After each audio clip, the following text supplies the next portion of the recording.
Aksi warga negara asing atau bule kembali menjadi di Bali.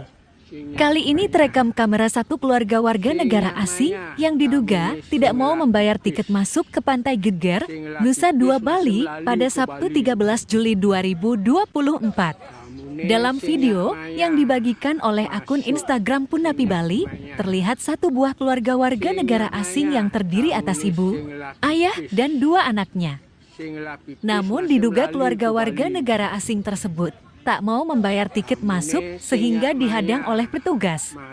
Saat dihadang, terlihat sang warga negara asing tersebut marah dan mendorong petugas. Sempat dikejar oleh petugas, satu keluarga warga negara asing itu tetap bengkung dan masuk tanpa membayar.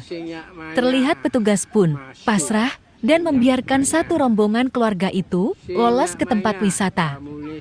Jika diartikan dalam bahasa Indonesia, ini tidak mau bayar, masuk nggak mau bayar, tamunya tidak punya uang, tapi liburan ke Bali, ungkapnya dikutip pada Senin 15 Juli 2024. Unggahan tersebut pun mendapat beragam respons warganet di media sosial baik itu pro dan kontra.